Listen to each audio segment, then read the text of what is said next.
Good evening. This is Akashvani Kohima. I'm Jonas Yantan with Evening News. The headlines. Yimkhiung Akheru Arihako begins indefinite agitation at Shamator and Chessore headquarters. Training session for sector magistrates is being held in various districts of Nagaland. Nagaland Board of School Education says no admission and exam fees will be collected from students up to Class VIII.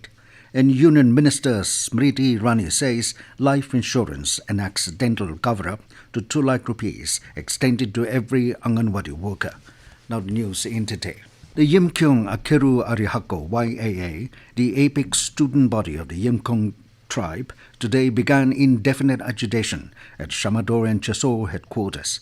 The democratic agitation started with a public rally where hundreds of students and well-wishers joined the rally in both the headquarters. The rally is being organized to express resentment against the Department of School Education for failure to address the issue of shortage of teachers under Yimkhiung jurisdiction. The rally was peaceful and culminated with a submission of a memorandum to Principal Director, Department of School Education, through the Office of the Deputy Commissioner of Shamator. The provisions of the agitation includes closure of government offices and schools and restrictions on movements of government-registered vehicles.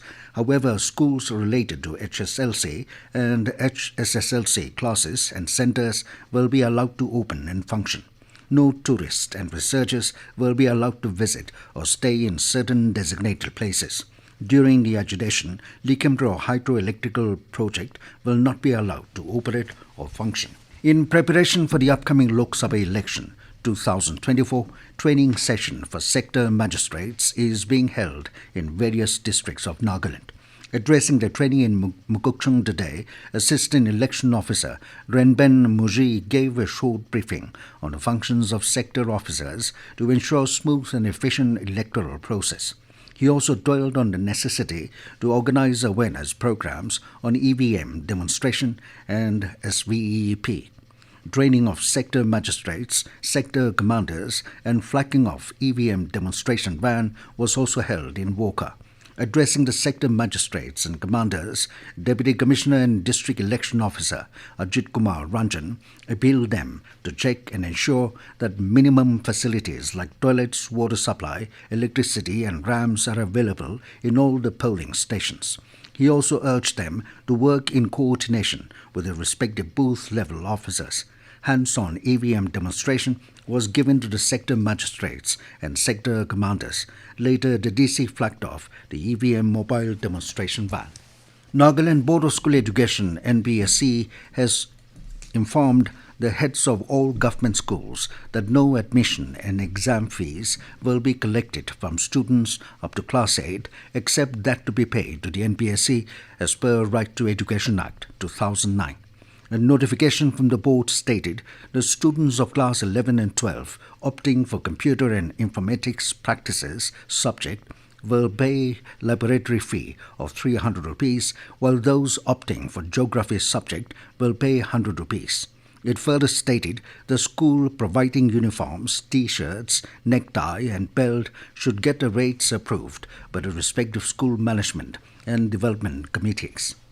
Women and Child Development Minister Smriti Irani today informed that benefits of life insurance and accidental cover-up to 2 lakh rupees have been extended to every Anganwadi worker, and every state government has been informed about it.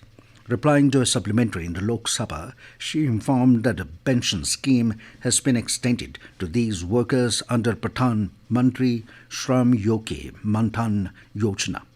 The Union Minister said the benefits of Ayushman Bharat have been extended to Anganwadi and Asha workers according to the interim budget announced yesterday.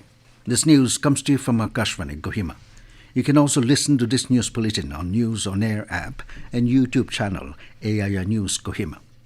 For the first time, Dimapur Municipal Council (DMC) has launched segregated door-to-door collection of household waste for proper waste disposal and efficient recycling. flagging off the vehicle, Advisor for Labour and Employment, Skill Development and Entrepreneurship and Excise, Doshi Longoma, said many positive developments are taking place in Dimapur to keep the city clean. However, he emphasized that it should not be the responsibility of the municipal alone, but every citizen has to work collectively to achieve the goal. Commenting on the lack of civic sense among the people, he reminded the citizens to inculcate civic sense so that it prevails naturally in our society in future. DMC Administrator W. Manbai Pom informed that a drive for door-to-door collection of segregated waste has been launched as a pilot project from Dimapur Ward 11, comprising Riverbelt Colony and Dangan Bosti. He said if the project is successful, DMC plans to include all remaining wards in the near future. He believed that with the cooperation of the citizens, Dimapur can be converted to a zero-waste and garbage-free city. 4 customized small vehicles will travel inside the colony and wards to collect segregated waste without having to face any traffic regulations. On the occasion, Deputy Commissioner Dimapur, Tino Jungshi Chang, urged all citizens to cooperate with the DMC so that the objective to keep the city clean is fulfilled. Deputy Commissioner Pek Kuko Mero has informed that in view of the ongoing maintenance and repairing works of minor bridge at Kohima Jesami Road on National Highway 29 in Pek District, movement of heavy vehicles has been completely restricted for 15 days. A travel advisory issued by the DC stated that a restriction is imposed from today till 16th February. India Meteorological Department has stated that the seasonal rainfall during the month of January was deficient over Arunachal Pradesh, Assam and Meghalaya and largely deficient over Nagaland, Manipur, Mizoram and Tripura.